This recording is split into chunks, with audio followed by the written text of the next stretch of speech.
ഈശോ മിശിഹായിക്ക് സ്തുതിയായിരിക്കട്ടെ. അടുത്തിരിക്കുന്ന ആൾക്കൊരു സ്തുതിയില്ലിക്കോ. ഹല്ലേലൂയ. പ്രിയപ്പെട്ട സഹോദരങ്ങളെ, എല്ലാ മാസവും ആദ്യത്തെ ഞായറാഴ്ച വൈദികരുടെ ധ്യാനമെന്ന് നിങ്ങൾക്ക് അറിയാമല്ലോ അല്ലേ. ഈ മാസം വൈദികരുടെ മലയാള ധ്യാനമാണ്. പ്രത്യേകം പ്രാർത്ഥിക്കണം കേട്ടോ. എല്ലാ മാസവും ആദ്യത്തെ ഞായറാഴ്ചയാണ് വൈദികരുടെ ധ്യാനം.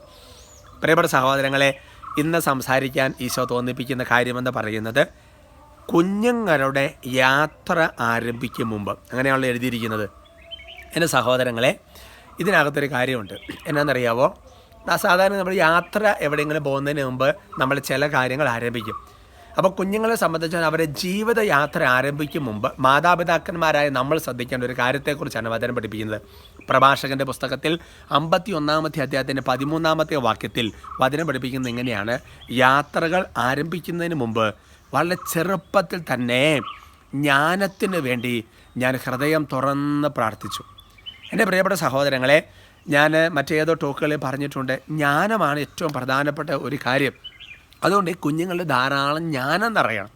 ജ്ഞാനമില്ലാത്തത് കൊണ്ടാണ് പല തലങ്ങളിൽ മനുഷ്യൻ പരാജയപ്പെട്ടു പോകുന്നത്. കാരണം എങ്ങനെ മൂവ് ചെയ്യണം, എങ്ങനെ ചെയ്യണം, ഏത് വഴിക്ക് പോകണം, എവിടെയാണ് നല്ലത്, എന്താണ് ചെയ്യണം, ഇങ്ങനത്തെ ഓരോ കാര്യങ്ങളെക്കുറിച്ചും പ്രിയപ്പെട്ട സഹോദരങ്ങൾ നമ്മൾ മനസ്സിലാക്കണം. അപ്പോൾ നിങ്ങൾ തെറ്റിദ്ധരിക്കും, ഇന്നാലത്തെ ടോക്കിൽ ഏതാണ് നല്ലത് നോക്കുമ്പോഴെന്ന് പറയും. അന്ന് ഞാൻ പറഞ്ഞു, അതിൻ്റെ അർത്ഥം എന്ന് വെച്ചാൽ നമ്മൾ ദൈവഹിതപ്രകാരം നോക്കുന്നതിന് വേണ്ടിയിട്ടാണ് ഈ ജ്ഞാനമെന്ന് പറയുന്നത്, അല്ല താൽക്കാലിക ലാഭത്തിന് വേണ്ടിയിട്ടല്ല.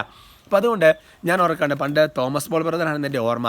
ബ്രദർ പറഞ്ഞ് ഓർക്കാണ്, ആദ്യം ലോകത്തിൻ്റെ വിജ്ഞാനം നമ്മൾ കുഞ്ഞുങ്ങളുടെ തലയിൽ കയറ്റുന്നതിന് മുമ്പ് പിന്നെ ഈശോയുടെ ജ്ഞാനം കയറ്റണം. ഈശോ ജ്ഞാനത്തിൽ വളർന്നു എന്നാണ് പറയുന്നത് അല്ലേ. അപ്പോൾ അതിന് വേണ്ടി കാരണം കുഞ്ഞുങ്ങളെ ചെറുപ്രായം മുതൽ വചനം പഠിപ്പിക്കണം.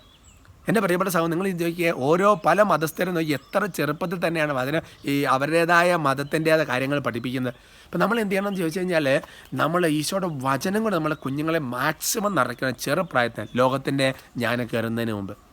ഈശോയെ മാതാക്കന്മാർക്കും കർത്താവെ കുഞ്ഞുങ്ങളെ വളർത്തുന്നവർക്കും വിവാഹിതരാകാൻ പോകുന്നവർക്കെല്ലാം ഈ ഒരു ജ്ഞാനം കൊടുക്കണം. എൻ്റെ ഈശോയെ മക്കൾക്ക് ധാരാളം വചനം കൊടുത്ത് ജ്ഞാനികളാക്കി മാറ്റട്ടെ. നമ്മുടെ കർത്താവ് ഈശോ മിശിഹായുടെ കൃപയും പിതാവായ ദൈവത്തിൻ്റെ സ്നേഹവും പരിശുദ്ധാത്മാവിൻ്റെ സഹവാസവും നിങ്ങളെല്ലാവരോടും കൂടി ഉണ്ടായിരിക്കട്ടെ, ഇപ്പോഴും എപ്പോഴും എന്നേക്കും. ആമേൻ.